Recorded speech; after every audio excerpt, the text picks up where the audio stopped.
자, 오늘 우리 로마서 8장 28절에서 30절 말씀 같이 읽었는데 이 말씀 가지고 하나님의 은혜를 나누길 원합니다. 28절 한번 같이 읽겠습니다. 우리가 알거니와 하나님을 사랑하는 자 곧 그의 뜻대로 부르심을 입은 자들에게는 모든 것이 합력하여 선을 이루느니라. 자, 로마서를 누가 기록했죠? 사도 바울이 기록했죠? 로마서를 기록한 사도 바울은요, 지금 로마에 살고 있는 그리스도인들에게 뭐라고 말하냐면, 우리가 알거니와 라고 말하고 있습니다. 우리가 알거니와. 그리스도인들이 알고 있는 것이 무엇입니까? 그 다음 성경 구절 나오죠? 하나님을 사랑하는 자. 하나님을 사랑하는 자라는 사실을 알고 있습니다. 여러분, 우리 어떻습니까? 하나님을 사랑하는 자라는 사실을 알고 있습니까? 알고 있습니까? 우리는 그러면 어떻게 하나님을 사랑하는 자가 되었을까요? 요한일서 4장 10절 말씀 보겠습니다. 사랑은 여기 있으니 우리가 하나님을 사랑한 것이 아니요 하나님이 우리를 사랑하사 우리 죄를 속하기 위하여 화목제물로 그 아들을 보내셨습니다. 자, 성경은 우리가 하나님을 사랑한 것이 아니라고 말하고 있습니다. 반대로 하나님이 우리를 어떻게 했다고요? 사랑한 것이라고 말하고 있습니다. 하나님이 우리를 사랑하신 방법은 어떤 것이었죠? 우리 죄를 속하기 위하여 화목제물로 그 아들을 보내셨습니다. 자, 우리의 죄를 사하여 주시기 위해서 독생자 예수님을요, 십자가에 다시고 피 흘려 죽으심을 통해서 우리를 사랑하셨습니다. 요한일서 4장 16절 말씀 보겠습니다. 하나님이 우리를 사랑하시는 사랑을 우리가 알고 믿었노니 하나님은 사랑이시라. 사랑 안에 거하는 자는 하나님 안에 거하고 하나님도 그의 안에 거하시느니라. 여러분, 우리가 예수님을 믿은 것은요, 하나님이 우리를 사랑하시는 어떤 사랑? 십자가의 사랑을 믿었기 때문이라고 지금 말하고 있습니다. 만약에 하나님이 우리를 사랑하신 이 십자가 사랑을 알지 못했다면 어떻게 되겠습니까? 예수님을 믿을 수가 있어요, 없어요? 믿을 수가 없었습니다. 여러분, 믿음은 무엇입니까? 믿음은요, 하나님의 사랑을 듣고 깨달아 알게 되는 것입니다. 믿음은 하나님의 사랑이신 독생자 예수 그리스도를 듣고 깨달아 알게 되는 것입니다. 믿음은 하나님의 아들 독생자 예수님이 육신을 입고 오셔서 죄인들의 죄를 사하여 주시고자 십자가에서 피 흘려 주시고 죽으신 십자가의 사랑을 듣고 깨달아 알게 되는 것을 믿으시기 바랍니다. 그러므로 여러분, 구원은 믿음은 어떻게 만들어질까요? 로마서 10장 17절 말씀입니다. 그러므로 믿음은 들음에서 나며 들음은 그리스도의 말씀으로 말미암았느니라. 자, 하나님의 사랑이신 그리스도 예수님의 말씀을 들어야 믿음이 생겨요. 갈라디아서 5장 6절 말씀입니다. 그리스도 예수 안에서 할례나 무할례나 효력이 없으되 사랑으로서 역사하는 믿음뿐이니라. 여기 보면 사랑으로서 역사하는 믿음뿐이다 이렇게 말합니다. 여러분, 하나님의 사랑이신 그리스도 예수의 말씀을 통하여 십자가의 사랑을, 그 사랑을 깨달아 아는 데서 믿음이 생성됩니다. 로마서 5장 5절 말씀입니다. 소망이 우리를 부끄럽게 하지 아니함은 우리에게 주신 성령으로 말미암아 하나님의 사랑이 우리 마음에 부은 바 됨이니. 자, 성령님은요, 우리가 말씀을 들을 때, 마음을 열고 하나님의 말씀을 들을 때 하나님의 사랑을 어디에 부어주죠? 우리 마음에 부어주십니다. 마음에 부어주셔서 뭘 깨달아? 십자가 사랑을 깨달아서 알게 하시고 구원 없는 믿음을 가지게 합니다. 그러므로 에베소 2장 8절 말씀 이렇게 강조하고 있습니다. 너희는 그 은혜에 의하여 믿음으로 말미암아 구원을 받았으니 이것은 너희에게서 난 것이 아니요 하나님의 선물이라. 자, 하나님을 사랑하는 자가 될 수 있는 것은요, 그래서 전적인 하나님의 은혜이고 하나님의 선물인 것을 여러분 믿으시기 바랍니다. 물어보겠습니다. 여러분, 하나님을 사랑하는 자입니까? 하나님을 사랑하는 자입니까? 예, 하나님의 사랑이신 독생자 예수님이 십자가의 그 사랑, 성령을 통해서 그 십자가의 사랑이 우리 가슴에 부어지고 깨닫게 되고 알게 되고 믿게 된 은혜. 여러분 너무 귀하고 소중하고 감사하지 않습니까? 고린도후서 5장 14절 15절 말씀입니다. 그리스도의 사랑이 우리를 강권하시는도다. 우리가 생각하건대 한 사람이 모든 사람을 대신하여 죽었은즉 모든 사람이 죽은 것이라. 그가 모든 사람을 대신하여 죽으심은 살아있는 자들로 하여금 다시는 그들 자신을 위하여 살지 않고 오직 그들을 대신하여 죽었다가 다시 살아나신 이를 위하여 살게 하려 함이라. 자, 날마다 예수님의 십자가의 사랑에 우리 영혼이 사로잡히시길 바랍니다. 하나님을 사랑하는 자로서 우리를 위하여 모든 걸 내어주신 누구? 그리스도 예수님을 사랑하시길 바랍니다.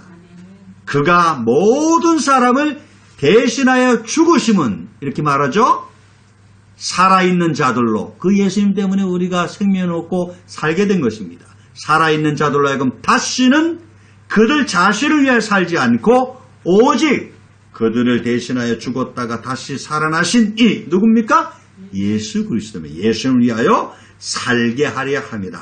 이 말씀처럼 우리는 예수님을 위하여 살아가는 하나님의 자녀들이 되시기를 예수로 축원드립니다. 아멘. 자, 28절 말씀 다시 읽겠습니다. 우리가 알거니와 하나님을 사랑하는 자 곧 그의 뜻대로 부르심을 입은 자들에게는 모든 것이 합력하여 선을 이루느니라.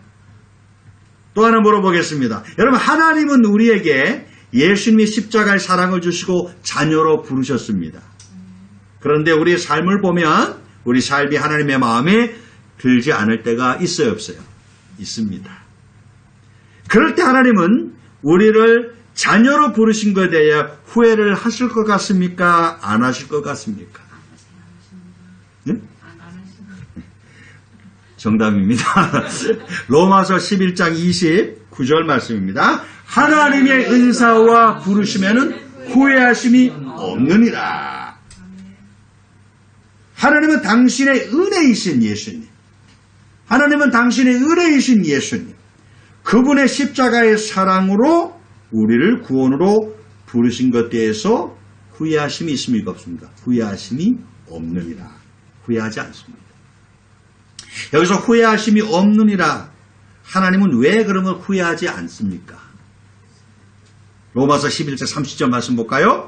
너희가 전에는 하나님께 순종하지 아니하더니 이스라엘에 순종하지 아니하므로 이제 긍휼을 입었느니라. 로마서 9장 14절 16절 말씀 보겠습니다. 그런즉 우리가 무슨 말을 하리요? 하나님께 불의가 있느냐? 그럴 수 없느니라. 모세에게 이르시되 내가 긍휼히 여길 자를 긍휼히 여기고 불쌍히 여길 자를 불쌍히 여기리라 하셨으니 그런즉 원하는 자로 말미암음도 아니요 다른 박질하는 자로 말미암음도 아니요 오직 긍휼히 여기시는 하나님으로 말미암음이라.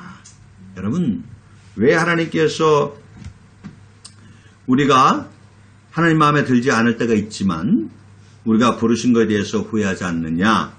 하나님의 성품 때문에 그렇습니다. 긍휼의 성품. 불쌍히 여겨주신 하나님의 성품 때문에 그렇습니다. 너무나 아름다우시고요 위대하신 성품인 이 긍휼과 불쌍히 여겨주시는 성품 때문에 사실 하나님은요 후회할 시간이 없어요. 여러분 긍휼이 무엇을 의미합니까? 비참한 상태에 있는 그 사람에 대한 반응에서 나오는 이 외적인 행동을 의미합니다. 불쌍히 여기는 것은 무엇을 의미하냐면요. 아주 눈물과 탄식으로 표현되는 내적 느낌을 가리킵니다. 하나님은요. 이 두 가지 성품으로 인하여 전에 불순종하던 우리에게 당신의 아들 독생자 예수님을 기꺼이 십자가에 달리게 하셨습니다. 우리의 죄를 담당하시고 보혈로 주셨고요. 구원하여 주셨습니다. 그러므로 하나님은요. 절대로 우리를 구원으로 부르신 것에 대하여 후회하지 않습니다.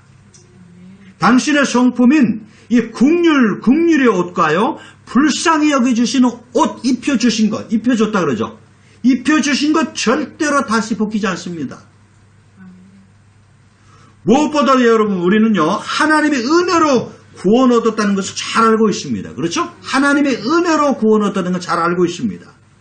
우리 같은 죄인에게요 은혜로 구원을 얻게 하셨다는 말만 우린 들어도요 생각만 해도 사실 가슴에 감동이 오고 감사가 옵니다.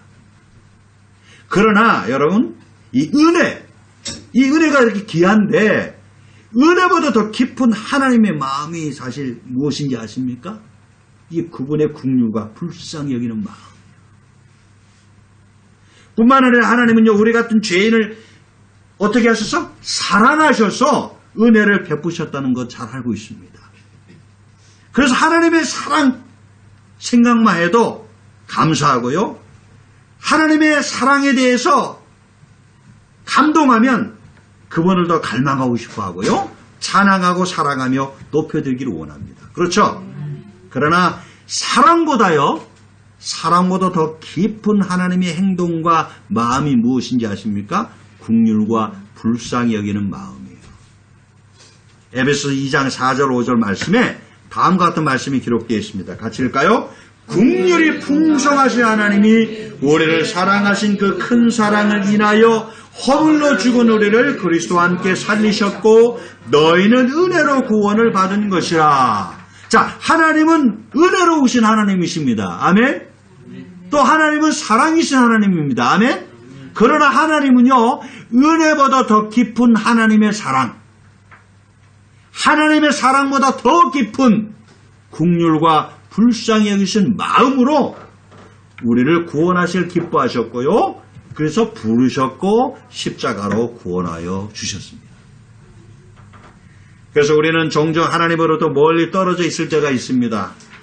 그러나 하나님은 우리를 부르신 것에 대해서 후회하지 않습니다. 우리에게 입혀주시고 당신의 긍휼과 불쌍히 여겨주신 옷 벗기지 않습니다. 여러분 그렇다고요. 하나님은 우리가 하나님으로부터 멀리 떨어져 계속 그 자리에 머무른 것을 허락하신다는 의미는 아닙니다. 하나님은 당신의 뜻대로 부르셨어요. 뜻대로 부르신 것에 대해서 후회하지 않기 때문에요.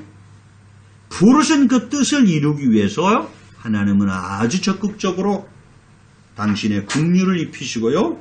불쌍히 여겨주시기를 원하십니다. 여러분 이렇게 불쌍히 여겨주시는 하나님의 마음과 행동을 성경은 어떻게 표현하고 있습니까? 28절 다시 보면요. 모든 것이 합력하여 선을 이루느니라. 하나님은 뜻을 뿜으시고 우리를 부르셨기 때문에 여러분 우리를 포기하지 않습니다. 부르신 우리가 머물고 있는 그곳에서요. 붙잡으시고 선하신 하나님의 뜻을 이루는데 나아가도록 항상 도우시고 인도하실 것입니다. 그래서 여러분 믿음의 길에서 벗어나 넘어졌다고 하나님이 나를 사랑하지 않으실 거야. 하나님이 날 더 이상 돌봐주시지 않으실 것이야. 여러분 이렇게 생각할 필요가 없습니다. 그렇게 또 말할 필요도 없습니다. 하나님의 뜻대로 내가 살지 못하고 있다고 해서 자신을 정죄하고 나는 하나님 앞에 아무 의미 없는 존재야. 그렇게 말하지도 생각지도 마십시오. 하나님은요 우리를 부르신 것에 대해서 후회하지 않으십니다. 오히려 그러한 자들에게 긍휼히 입혀주시고요. 불쌍히 여겨주시는 옷을 입혀주실 것입니다. 그래서 여러분 날마다 우리 긍휼을 베푸신 하나님, 불쌍히 여겨주신 하나님의 마음을 꼭 기억하시길 바랍니다. 그래서 늘 그분 앞에 나와 살고 그분과 함께 살면서 우리를 부르신 하나님의 뜻을 이루어가는 하나님을 정말 사랑하는 사람이 되시기를 예수로 축원합니다. 자, 29절 말씀 읽겠습니다. 하나님이 미리 아신 자들을 또한 그 아들의 형상을 본받게 하기 위하여 미리 정하셨으니 이는 그로 많은 형제 중에서 맏아들이 되게 하려 하심이니라. 자, 우리 28절에서는요, 하나님이 우리를 당신의 뜻대로 부르셨다고 말씀하고 있습니다. 그렇죠? 자, 29절 보세요. 29절에서는 하나님이 우리를 미리 어떻게 했죠? 아셨고 또 미리 정하셨다고 말씀하고 있습니다. 자, 이 두 절 말씀을 정리하면 다음과 같습니다. 하나님은 우리를 미리 아셨고요. 미리 정하시고 또 뜻을 가지고 부르셨습니다. 그렇죠? 자, 디모데후서 1장 9절 말씀 봅니다. 하나님이 우리를 구원하사 거룩하신 소명으로 부르심은 우리의 행위대로 하심이 아니요 오직 자기의 뜻과 영원 전부터 그리스도 예수 안에서 우리에게 주신 은혜대로 하심이라. 자, 거룩하신 소명으로 부르셨다는 말은 거룩한 뜻을 가지시고 거룩한 목적을 가지시고 우리를 부르셨다는 의미입니다. 여러분, 하나님은 우리를 이렇게 부르셨습니다. 28절과 29절과 지금 읽었던 디모데후서 1장 9절 말씀 그럼 종합하면 어떻게 될까요? 하나님은 우리를 미리 아시고 미리 정하시고 뜻, 목적을 가지시고 부르셔서 어떻게 했죠? 구원하여 주셨습니다. 아멘? 여기 보면 특별히 우리의 행위대로 하심이 아니오라고 말씀하죠? 그렇습니다. 여러분, 구원은요, 우리의 행위에 따른 것이 아닙니다. 오직 자기의 뜻과 영원 전부터 그리스도 예수 안에서 우리에게 주신 뭐대로? 은혜대로 하심이라고 말씀하고 있습니다. 그렇습니다. 구원은 오직 하나님의 뜻과 하나님의 은혜에 따른 것이에요. 특별히 구원을 위한 하나님의 은혜를 뭐라 그래요? 영원 전부터 그리스도 예수 안에서 우리에게 주신 은혜라고 강조하고 있습니다. 그렇습니다. 우리에게 주신 구원의 은혜는요, 보세요. 영원 전부터 세상이 창조되기 전에, 내가 태어나기도 전에, 세상이 창조되기 전에 영원 전부터 이미 뭐예요? 그리스도 안에서 이미 주어진 것이었어요. 디모데후서 1장 10절 말씀 보겠습니다. 이제 우리 구주 그리스도 예수의 나타나심으로 말미암아 나타났으니 그는 사망을 패하시고 복음으로서 생명과 썩지 않을 것을 드러내신지라. 자, 세상이 창조되기 전 영원 전부터 그리스도 예수 안에서 이미 주어진 구원의 은혜가 때가 됐습니다. 때가 돼서 뭐라 그래요? 앞에 이제는 그러잖아요. 이제는 어디로 나타났어요? 이 세상에 나타났습니다. 그래서 언제 나타났습니까? 2000년 전에 이 세상에 나타나신 예수님. 그렇죠? 나타나셔서 예수님은 십자가 부활을 통해서 어떻게 했죠? 사망을 패하시고 썩지 않는 생명을 드러내셨죠. 그렇죠? 예수님 십자가에서 사망을 완전히 다 패해버렸잖아요. 주님이 사망을 다 해결해 주셨잖아요. 그리고 부활하셔서 사망을 깨뜨리시고 뭐요? 영원한 생명을 드러내 주셨잖아요.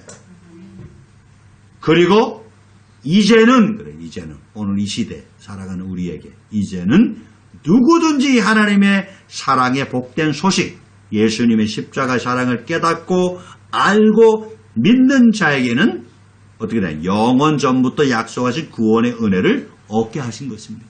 얻게 하셨고 영원한 생명을 가지게 하셨습니다. 본문 28절, 29절 그리고 디모데후서 1장 9절, 10절 말씀에서 강조하는 것이 무엇입니까? 우리가 예수님 믿고요. 구원을 얻은 것은 이미 세상이 시작되기 전에 약속되었던 구원이라는 의미입니다. 이미 약속된 구원이었는데 적절한 때가 되어서, 그렇죠?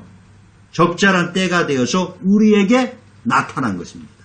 나타났고 우리가 복음을 듣고 성령의 감동을 통해서 하나님의 사랑을 깨달아 알고 예수님을 믿음으로 구원을 얻게 되었다는 의미입니다. 요한복음 17장 5절 말씀입니다. 아버지여, 창세전에 내가 아버지와 함께 가졌던 영화로서 지금도 아버지와 함께 나를 영화롭게 하옵소서. 요한복음 17장 5절 말씀입니다. 다시 한번 제가 읽어드릴게요. 아버지여, 창세전에 내가 아버지와 함께 가졌던 영화로서 지금도 아버지와 함께 나를 영화롭게 하옵소서. 예수님이 육신이 이 땅에 오시기 전에 신성을 가지신 하나님의 품속에 있던 독생자의 모습을 얘기하는 겁니다. 하나님의 아버지와 독생자 예수님은 창세전에 뭐죠? 아버지와 함께 영화를 누리셨다고 말합니다. 그렇다고 하나님이 두 분이 아닙니다. 하나님은 삼위일체 하나님이신데 그 신비가 있어요.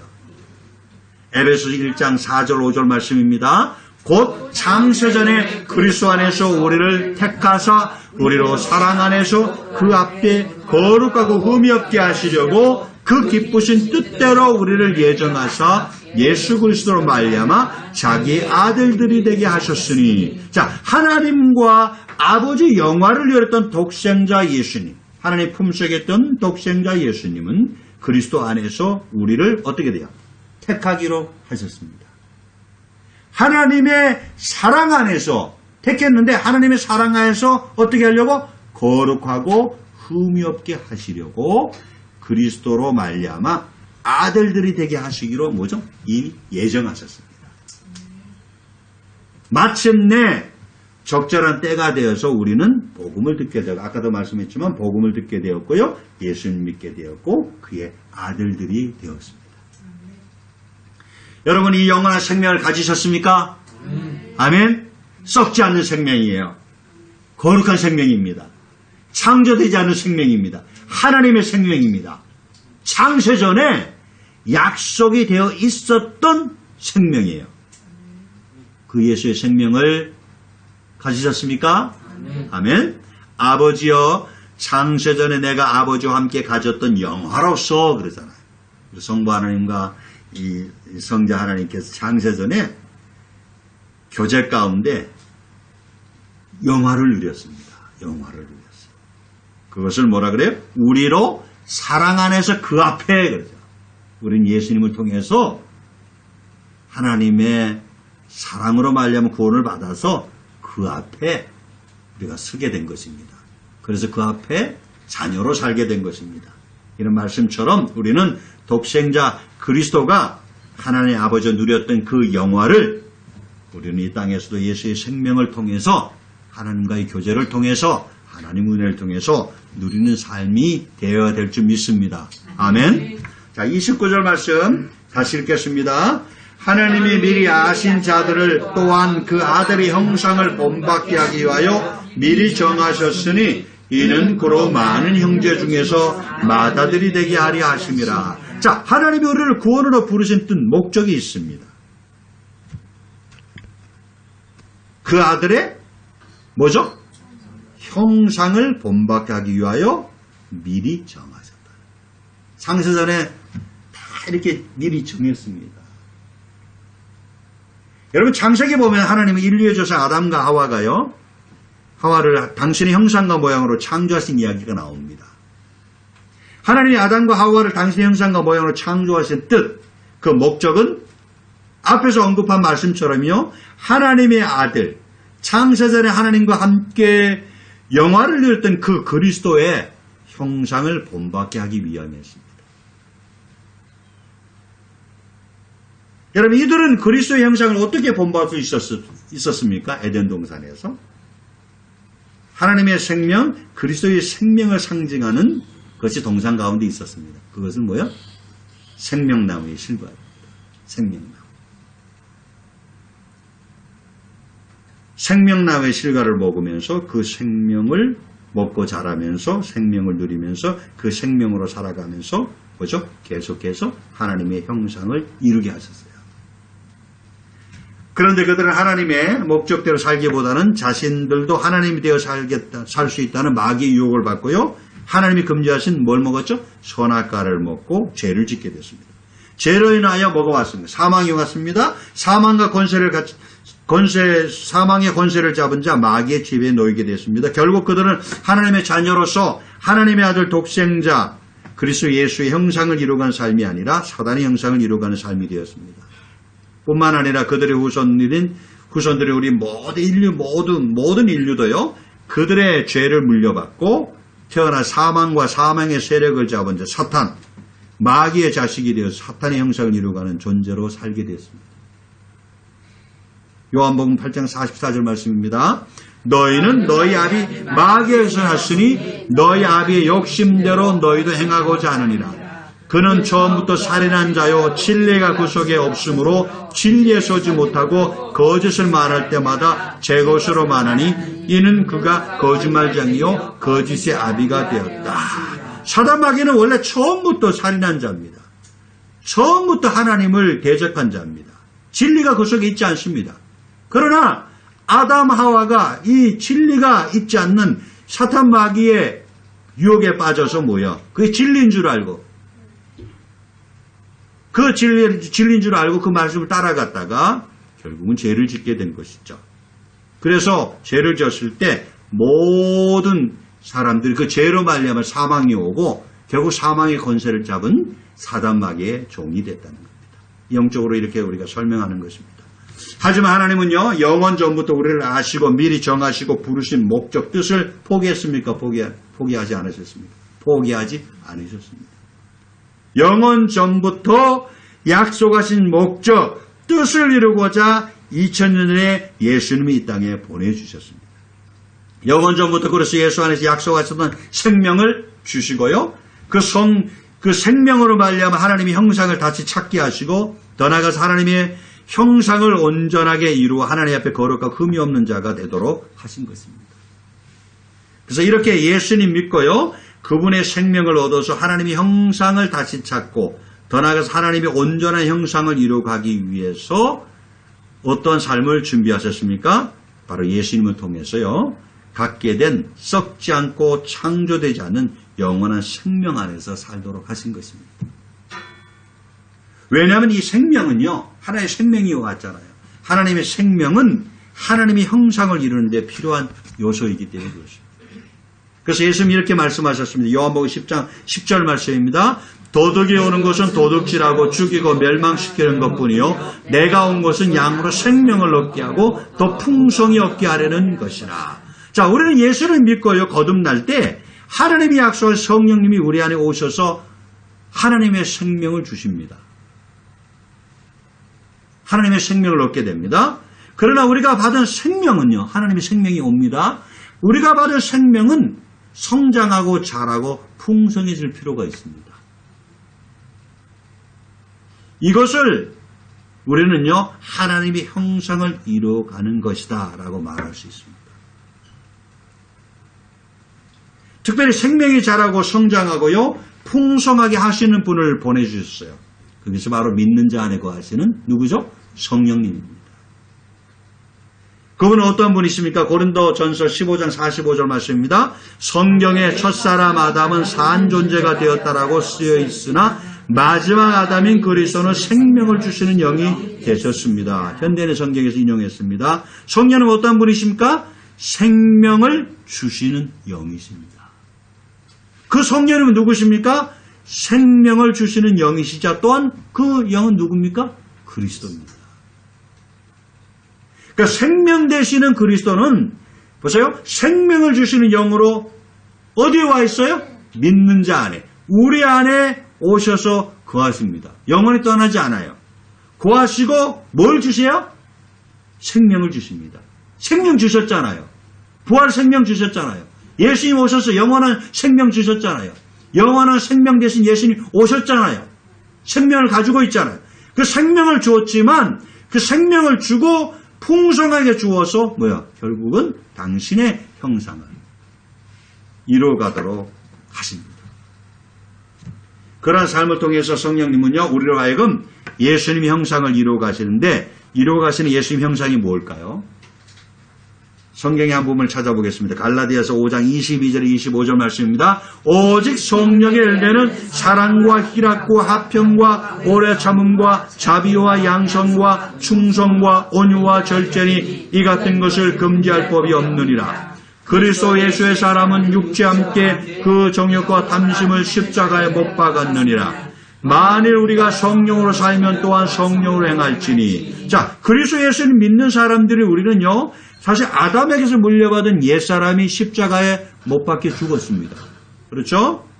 그리고 하나님의 선물이 성령님이 오셔서요, 생명 주시는 영이 되어서 생명을 우리가 받게 됐습니다. 그리고 성령으로 살아가는 존재가 되고요, 성령에 의해서 이제 행하고 살아가는 존재가 되었습니다. 그래서 여러분 우리가 지금 이 땅에서 우리가 살아있으나 내가 산 것 같으나 내 안에 그리스도 예수께서 사신 것입니다. 그리고 내가 사는 것이 아니라 성령에 의해서 내가 살아가고 있다고 하는 살아가는 존재가 되어야 된다 하는 것을 항상 우리는 인식하고 기억해야 됩니다.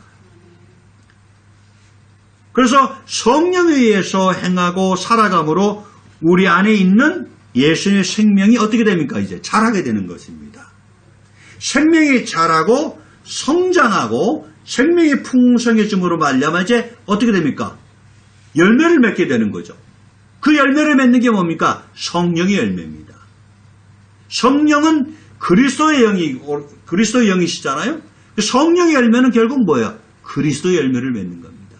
성령의 열매를 맺었다는 건 결국 뭡니까? 예수님을 닮아갔다는 겁니다. 그래서 오직 성령의 열매는 사랑, 실학, 화평, 오래 참음, 자비, 양성, 충성, 온유, 절제 이 같은 것을 금지할 법이 없느니라. 이 열매들은 무엇을 의미하죠? 예수님의 생명이 우리 안에 자라서 맺어진 열매입니다. 그러니까 예수의 생명이 내 생명 됐잖아요. 그러니까 예수의 생명이 모든 것이 나의 생명이 됨으로써 예수님과 나가 완전히 하나 되는 거예요. 그래서 나를 통해서 예수님을 보게 되는 거죠. 특별히 이러한 성령의 열매, 이것을 다른 말로 얘기하면 예수님의 형상을 이뤘다. 또 예수님의 인격을 가졌었다. 예수님의 성품을 가졌다. 예수님의 외적 삶을 본받고 있다. 이런 삶을 위해서 어떻게 살도록 하셨습니까? 만일 우리가 어떻게 살면? 성령으로 살면 누구로 행한다고요? 성령으로 행할지니. 이 말씀처럼요. 성령에 의하여 사라진 삶이 될 때 예수님의 형상이 만들어지게 됩니다. 여러분 우리는요. 창세전에 생명의 약속대로요. 창세전에 우리 한 사람 한 사람에게 생명을 주시겠다고 이미 약속을 하셨습니다. 그렇죠? 그 생명의 약속대로 우리가 예수를 믿고 그리스도 안에서 구원을 받은 것입니다. 그리고 그분이 부르시고 예수의 생명을 주신 목적이 있습니다. 예수님의 생명을 받았으니까 예수님 생명 안에 살다가 예수의 생명을 풍성히 얻어서 예수님의 성품, 예수님의 형상을 이루어 가야 한다 하는 것입니다. 이해됩니까? 무엇보다도 여러분 꼭 기억하세요. 그러한 우리 열매는요. 우리 예수님 닮아가는 것은 내 힘으로 안 돼요. 내가 애쓰고 노력한다고 되는 게 아닙니다. 이제 내가 산 것은 내 안에 그리스도 예수께서 사신 것이라. 성령이 사세요. 그래서 항상 성령에 의하여 주도된 삶이 될 때 맺어진다는 것을 꼭 기억하시길 바랍니다. 바라기 예수의 생명을 얻는 우리 모두 생명을 얻되 풍성히 얻으세요. 그래서 생명을 살되 성령 안에 살아서 성령의 열매를 많이 맺어서 예수님의 모습을 많이 닮아가길 예수를 축원합니다. 30절 말씀 같이 읽겠습니다. 또 미리 정하신 그들을 또한 부르시고 부르신 그들을 또한 의롭다 하시고 의롭다 하신 그들을 또한 영화롭게 하셨느니라. 자, 영원 전부터요. 창세 전에 하나님은 우리를 미리 아셨습니다. 그렇죠? 아시고 그다음 미리 정하시고 부르시고 부르신 우리를 이제 어떻게 됩니까? 의롭다 하셨어요. 의롭다 하셨다. 하나님은 의롭지 못한 죄인들이 의로우신 하나님 앞에 나올 수 있는 길을 어떻게 열어주셨습니까? 로마서 3장 23절에 26절 말씀입니다. 모든 사람이 죄를 범하였음에 하나님의 영광에 이르지 못하더니 그리스도 예수 안에 있는 속량으로 말미암아 하나님의 은혜로 값없이 의롭다 하심을 얻은 자 되었느니라. 이 예수를 하나님이 그의 피로써 믿음으로 말미암는 화목제물로 세우셨으니 이는 하나님께서 길이 참으시는 중에 전에 지은 죄를 관고하심으로 자기의 의로우심을 나타내려 하심이니 곧 이때에 자기의 의로우심을 나타내사 자기도 의로우시며 또한 예수 믿는 자를 의롭다 하려 하심이라. 자, 하나님은 당신의 아들 독생자 예수 그리스도가 우리의 죄를 속해 주시는 방법을 통해서 의롭다 하심을 얻도록 하셨습니다. 하나님은 의로우십니다. 우리는 모두 죄인입니다. 그래서 하나님 의로우신 하나님 앞에 죄인은 함부로 갈 수가 없습니다. 그렇죠? 그 죄의 문제를 해결해 주셔야 됩니다. 그리고 의로운 하나님 앞에 나가려면 의를 입혀 주셔야 됩니다. 그 방법이 뭐냐면은 당신의 아들 독생자 예수 그리스도가 우리의 죄를 대신 속해 주시는 그 방법을 통해서 의롭다 하심을 얻도록 하신 것입니다. 아멘? 구체적으로 말하면 하나님은 예수님을 십자가에 다셨어요. 그분이 우리의 죄의 값을 해결하고자 피를 흘려주시는 방법을 통해서요. 그리고 그런 예수님을 우리가 믿을 때, 그 예수님을 믿을 때 죄를 용서하시고 당신의 의로우심을 우리에게 주시고 그리고 하나님 앞에 의로운 존재가 되도록 하셨습니다. 여러분, 하나님은 우리를 의롭다 여겨주셨을 뿐만 아니라 어떻게 해주죠? 영화롭게 하셨습니다. 의롭다 하시고 의롭다 하신 그들을 또한 영화롭게 하셨느니라. 자, 우리를 영화롭게 할 것이라고 말씀했습니까? 뭐라고 말씀했습니까? 하셨느니라. 영화롭게 하셨다고 과거 시제로 말씀했습니다. 여러분, 무엇을 의미합니까? 우리의 구원은요, 잘 생각했어요. 우리의 구원은요, 내가 예수 믿습니다. 그러죠? 예수 믿고 성령으로 건너서 하나님의 생명이 옵니다. 그러면 뭐죠? 하나님 앞에서 죄사함 받고 하나님 앞에 의로운 자가 됩니다. 그렇죠? 그러면 하나님의 자녀가 되죠. 그러니까 우리의 구원은 예수를 믿고 의로운 자가 되면 그 즉시 이미 완성되었다는 것을 의미합니다. 이해됩니까? 사실 그래서 우리의 구원은 이미 완성이 되었습니다.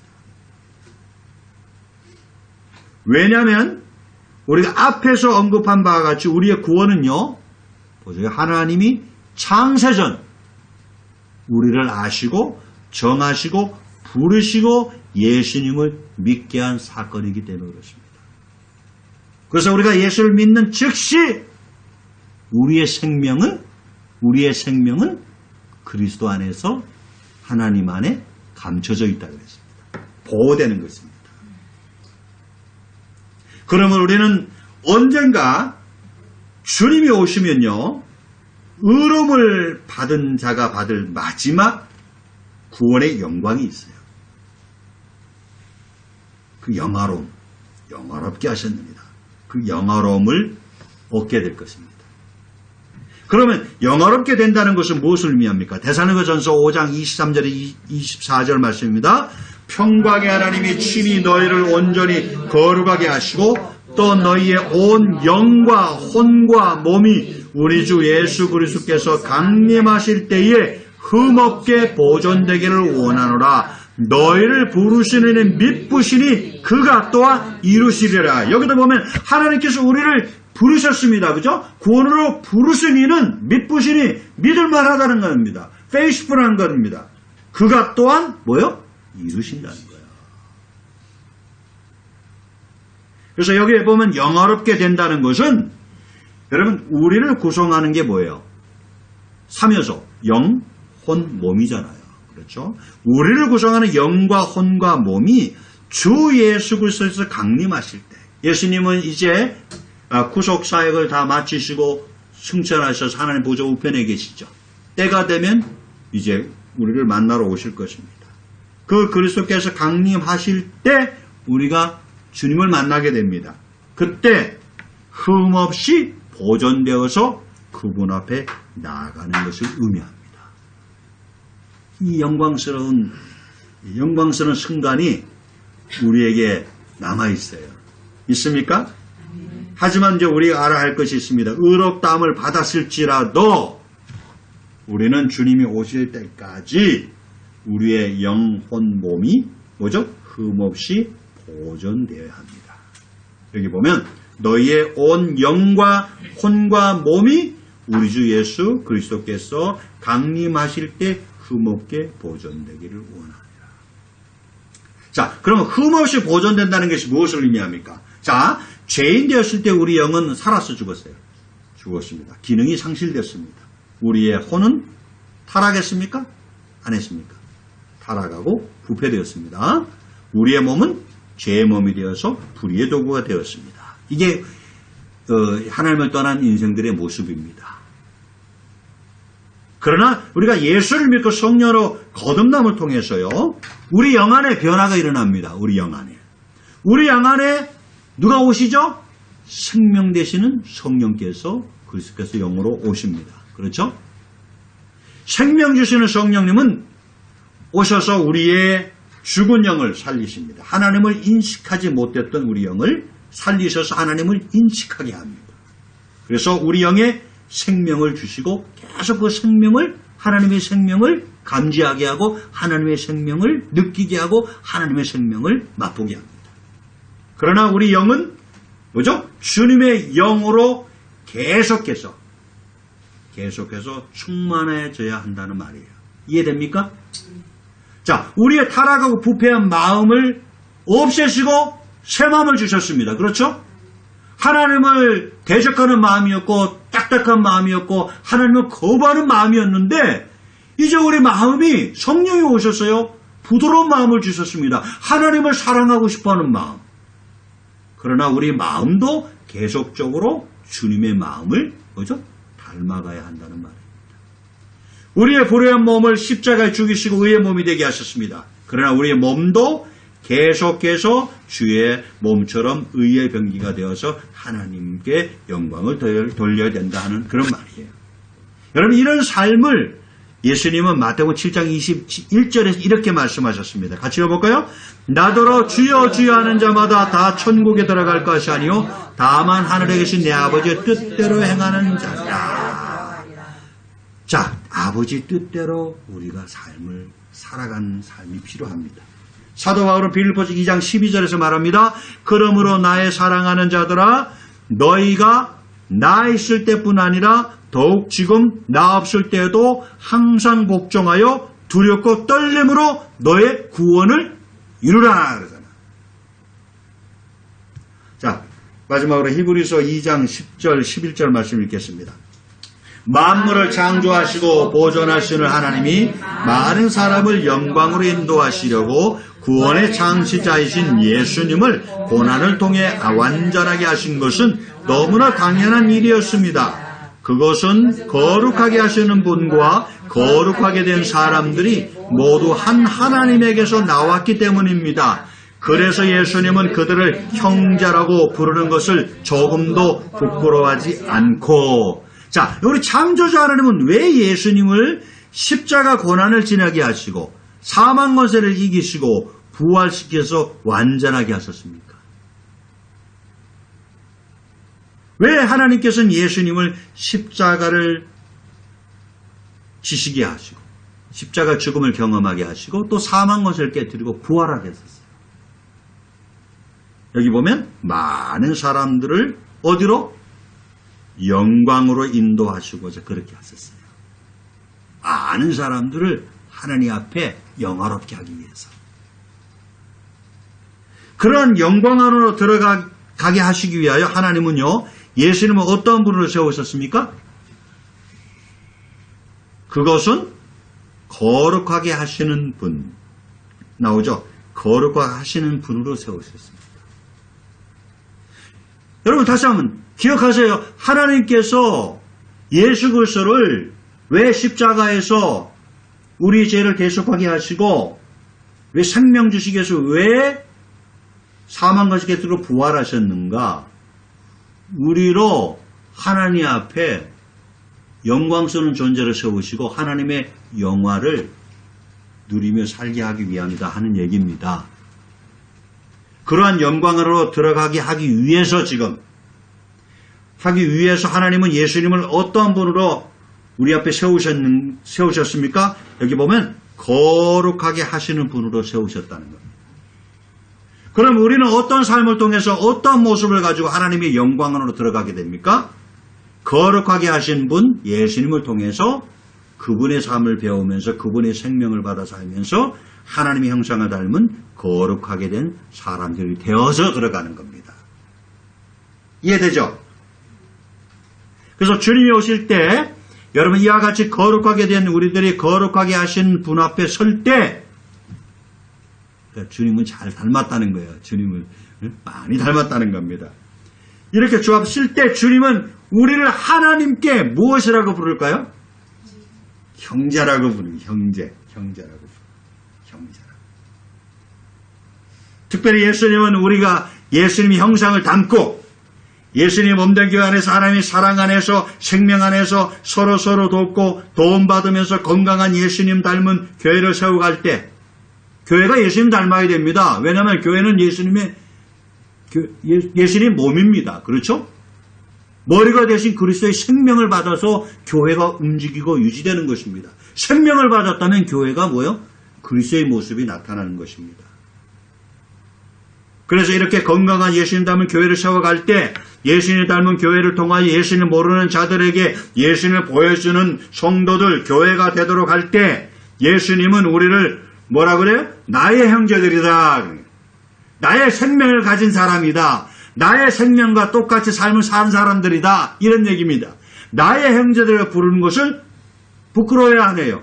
조금도 부끄러워하지 않을 것입니다. 여러분 바라기에는 여기에 있는 우리 모든 하나님을 사랑하는 자로 살기를 바랍니다. 아멘. 긍휼과 불쌍히 여기시는 사랑의 하나님, 은혜의 하나님은 우리를 부르신 것에 대해서 결코 후회하지 않습니다.